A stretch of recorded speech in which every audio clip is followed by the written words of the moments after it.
Conjuring 3, The Conjuring The Devil Made Me Do It, is the next one in this mini Conjuring marathon. Not directed by James Wan this time. No. Directed by Michael Chavez.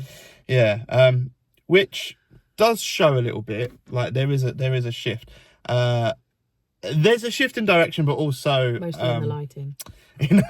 There's a shift in general. So again, the Warrens set out to help people that are facing demonic issues, but although this one, like the other two, so the style does follow the other two. The setups, like literally the intros, the outros, it's almost like watching a TV series when you see them like this. They follow the same pattern of giving you a little true story explanation, and the title sequence is similar. And the stills. And I do like that. There is something I want to say, but I'll get to it a bit later about the ending of these films. But going back to it says, you know, every time the Warrens have to face something worse. And like the first one, it's the worst case today. Well, the first one was the one they didn't speak about. It was the worst. But actually, do you remember this Enfield one? Or actually, when they did this. But wait for tomorrow's. That's going to be even worse. But what I'm getting at is, again, they say, like, based on a true story. Now, I'd say take that with a pinch of salt. More loosely. Very loosely. Now, not that the other two didn't, hints of a story. Especially the second with Enfield. But I do feel like this film really does take liberties with the true story. Like it goes into a bit of a generic horror film, and there's nothing wrong with it. But that based on a true story is a little bit of a push to me. I know there's elements. I know there's real life characters there, loosely based on, and there's a real court trial and that, but still, like, you know, like the film goes quite off on tangents that definitely weren't connected to that. That said, I don't mind it. I think it's more of an average horror film than the first two. I know the second one took some liberties with the Enfield, because Enfield's down the road from me, and I knew a fair bit about that case even before seeing Conjuring 2 back in the day, and that they took a lot of liberties with that. Like, you know, the Warrens were only there for a day uninvited, and, you know, it was nothing like that the film makes it out to be with Valak and that's all.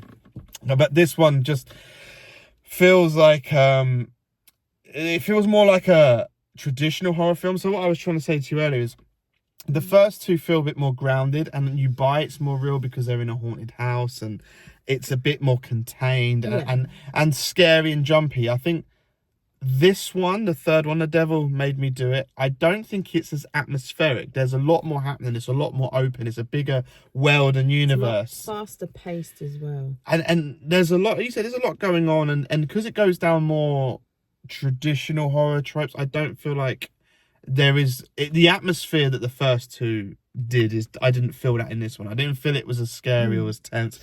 The music was pretty good, but the first two had a better score. The score was better. This one blends in more and is more of an under the bed, whereas the first two, I felt like the music was like a character of the film. It really did emphasize and add. The cinematography on this third one is okay, but again, I don't feel like there was as impressive camera work as the previous two entries. Myself, there is some cool editing in this, and don't get me wrong, there is some cool shots in this third one. There are some, like there is a bit which actually gave me a Necromantic 2 vibe, where there's the table with all the cultness going on, and the camera swoops over. It reminded me of the corpse on Necromantic 2, which your book to write is an amazing filmmaker, and so that echoed that to me. But so there is good bits in it, but I still feel like on a whole the cinematography was much more breathtaking in the first two. This is almost like bigger and more expansive, but then when you do that, it loses itself a little bit to me. But Ed and Lorraine Warren are good in it, like as always. Like, I feel like that part of it. Wilson and Vera Farmiga. Yeah, they're great at portraying these, which I do believe their portrayal probably is quite realistic, because in real life those two seem very connected, very on the way with each other. I think that is one of the stronger aspects. Before I forget, what I wanted to say, and I said about the ending, it just makes me laugh. It reminds me of Dexter, where they come back with a souvenir and their trophy. And it's, when they're taken away, at the end of every film, it's like an episode of TV where he just bring an artifact back. It's like, so, there's been this terrible near-death or evidence murder. or anything, But that was another thing as well, just on the story side. I was doing a little bit of reading, and it is true, like Enfield Haunting, which the second one's based on, and the first film even, there wasn't like really any deaths. Like in real life, no one died. There's just reports of bad tension. This film actually deals with a real life murder, which is a bit more controversial and a bit darker, that there actually was a real murder. I know Amityville's touched upon in the second, but as we said, that's post, like they just come to the house and look at it.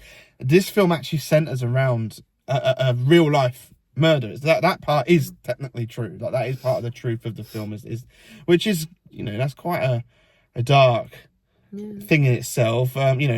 It's dark because this is actually, there's some truth in this. This isn't just some crazy out there horror film. This is actually based on a factual thing. So that gave it a bit of a different feel to me.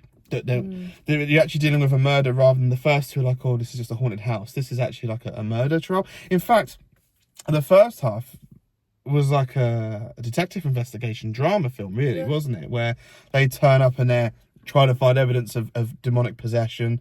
And it is like... and they're trying to figure out all the connections. It gave me Manhunter vibes, the film Manhunter, where, someone turns up after the offense, the murder and everything, and you're seeing the crime scene in Manhunter, and he's going on an investigation. It gave me that similar vibe, that these people are there, they're like trying to piece it together, and they're going on that journey. I did feel that with this one.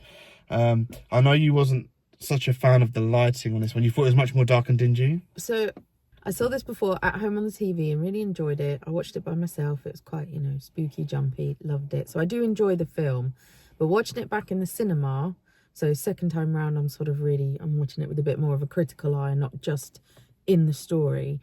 And I did find the lighting extremely frustrating. I didn't find it as bad as you. It's just... You made a funny comment about them sitting there reading papers. Yeah, so they're sat looking through the case files in the dingiest, orangest of light. That is atmospheric, though. Atmospheric. It's very atmospheric. But he's literally got one of the guys, the young cameraman who helps them out. He's got the book in front of him, and you can see it's completely covered by shadow when he's reading from it. I'm like, you ain't reading that. But if that was like broad daylight, or they had all these lights on, then it wouldn't be as effective. I know it's not so for the cinematic purposes, for this scene though, nothing spooky is happening in this scene. They're researching, and I just feel like it does give it a vibe. I like dim lights. Don't get me wrong. I don't like bright overhead lights, but I just feel like it. You should be able to see everything sometimes, and there is a lot of dark scenes in this, which is very atmospheric. And I'm not saying it's bad. I'm just saying sometimes I get frustrated. I've had problems before with other films where I feel like every other scene is completely black, apart from the pinpricks of light. And it does frustrate me because, you can film dark scenes and still see everything. Little niggle, like, because I do hear you. I will say that it's a tiny niggle. It's a nice tone. I like that the dinginess suits the film. I'll give it that. But the thing was, once I saw it, it was like everything is lit from down below, so everyone's face is like slightly orange and then shadowed on one side in every scene. I will say, again, coming to do with lighting, I don't think the grade again is as good as the first two, and I do think the first two peaked, and I suspect tomorrow, seeing the fourth one, that I'm sure I'll enjoy it, but I do think these films have hit their highs, and I was saying to you earlier, like, a lot of horror franchises do this, with the Hellraisers, the Evil Dead, the Friday the 13th, the Elm Streets. The more they do, the more kind of they veer more away from what made them great and the source material. Some films it works for, like a Friday the 13th. I love Jason Takes Manhattan with Jason going around being silly, but you know what? It gets away with it. It's silly. It's tongue in cheek. The Conjuring films can't do that. That's the like there's only so far they can't do like a Jason Takes Manhattan film. It'd be silly, So I enjoy all of the Conjuring universe films. I like them all, but The Conjuring and Conjuring 2 has a certain sparkle about them. There's a certain element in those Yeah, that they're make them fantastic they're films. brilliant. They are fantastic. I like the Annabelle films. I like the Insidious films. Well, Insidious is not the Conjuring universe. No, but it's the similar characters, same sort of vibe. You got Annabelle and Annabelle, Nun. the Nun, the first Nun film was diabolical. I hated it. I don't think The it was second as one was bad as you better, think. but they all have that kind of samey vibe, but not the same as the Conjuring 1 and 2. But I did enjoy the third one. We'll see what comes with the fourth. What I'm saying, a studio will milk anything dry these days, especially the horror genre is always picked on for that. As I said, like, it's just funny now, you know, whenever there's trouble, Ed and Lorraine are there. You know, they're like Harry Potter.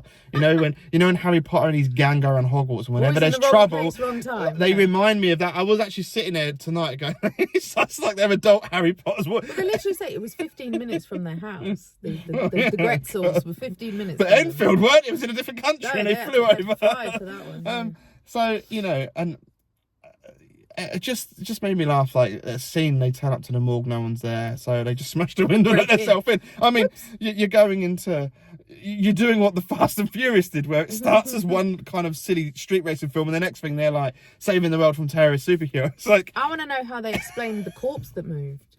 Well, yeah. I mean, when they turn up, I mean, he makes a comment. I'll leave a note. So someone turns up next morning, the window's smashed, a corpse has been thrown across the floor. I mean, it's not good, is it? It's not good. Like, in itself, fondling a dead body, which it looks like they've done, and that, you know, wet body. There's some criminal charges coming. But anyway. Yeah. It was okay. Like, if you like the first two, I think it's okay, but I just don't think it's as strong, and it falls into more of the kind of average horror zone. Yeah. And we were saying about director change earlier. Obviously, James Wan brought a real charm directing the first two, and I feel like Michael with He's this a talented horror director. third one, he did a good job following in footsteps. It's never easy to follow in the footsteps when there's already been two films and they're really strong films. That's a hard job for anyone to do, and I think they did an okay job. But you know, it's worth a watch. But we'll see tomorrow what this fourth one lasts. Right, and this will be the worst case ever for now. Ed and Lorraine. Even though they say it's the last, but you never know about horror, do you? No, I'm sure they'll. How many times has it been? Final chapter, revenge, end of a horror film, but it's never the end. The devil made me do it.